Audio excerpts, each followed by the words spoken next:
welcome to Rustaholic. I'm Patrick, and we're still working on my 1963 Chevrolet Corvair. In the last video, I think where we left off was we took it for its very first test drive.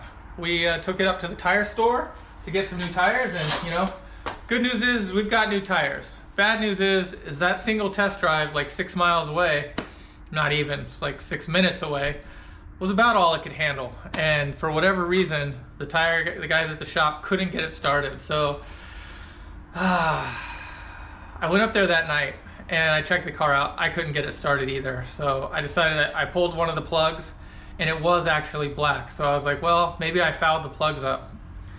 So I pulled all the spark plugs and came home. Also, I made a call to my friend Bjorn, who was able to set me up with his trailer and truck. So really appreciate that again, Bjorn, for letting me use that.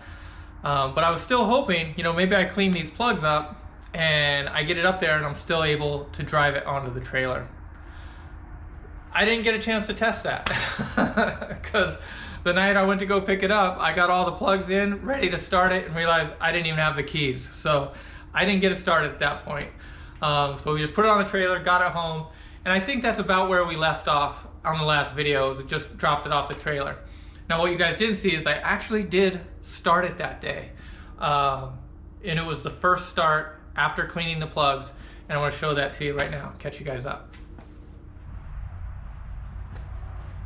All right, still working on this thing. I figured I might as well at least try to start it. Let's see what happens. I removed the air cleaners out of the way, and chokes are up. It's sitting on fast idle. Let's see what happens.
Yeah, any acceleration at all, it died.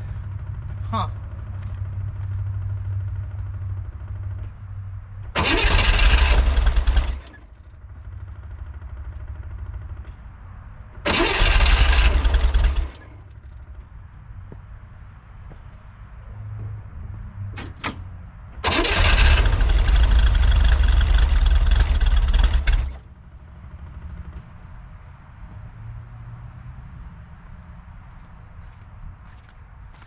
Yeah, something's wrong with it.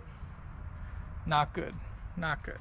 All right, so that should catch you up. That was pretty much the last thing we did with the car, with the exception of me getting it into the shop and back in the air. You know, it was a little while because, you know, I usually like to take a break during the holidays, you know, spend some time with the family. Gives me some time to really like reflect on what's going on here, and got a chance to think about this issue a little bit more. I also reached out to the forums, and they have a pretty good consensus that this might be a fuel issue. I feel a lot better about that, considering I thought something tragic was happening, like all this work we did was for naught, and I was having maybe some weird sounds over there, like maybe I did something horrible, like spun a bearing, or I don't even know, just something tragic, right? But they seem to think that it's fuel, and either starvation or flooding. And I don't know if you guys remember, we did have some issues with flooding in this driver's side carb, so that's absolutely possible. So yeah, I hope they're right. I mean, thanks to the forums, I got all these tests that I want to run, and excited to do so, but unfortunately, I think it's going to have to wait. During the break, I ended up getting some employment news that raised a few concerns. Now, I've been working with the same employer now for over 10 years, and I love the people I work with. I love what I do on a daily basis. I'm just not sure about this new direction the company is taking. So I guess what I'm saying is I'm going to have to refocus here a hot minute until this gets resolved. And this may be a couple months, so I'm sorry about that, but the projects aren't going anywhere, and I definitely will be back, because I definitely want to get these dialed in, and I got some projects planned for 2025. In fact, let me show those to you. I'm super excited about getting some of these back on the road. So the good news is the Fury's still running, which is good because that keeps me sane. I mean, except the top stopped working, so, but who needs that anyway? We're doing just fine here. Also, this year, planning on trying to get this Catalina. This is my '69 Catalina wagon. Finally get this back on the road, and even painted, maybe. And if all that goes well, fingers crossed, I'd like to start working on my '67 Caprice, which is really my love, and it's been waiting way too long, so we need to get that thing going. But otherwise, just want to say thank everybody who's commented, watched, and enjoyed the show. Really means a lot to me, and really appreciate all the help and support. If you have any ideas about the Corvair, please let me know. Put it in the comments. I will definitely be reviewing and taking a look at those. Take all those into consideration. Really appreciate your help there. And otherwise, maybe subscribe if you want to know when I get back. It'll only be a couple months. It should just fly right by. But we will be back. We're going to get these things going, and I can't wait to do it. So thank you all again, and we'll catch you real soon.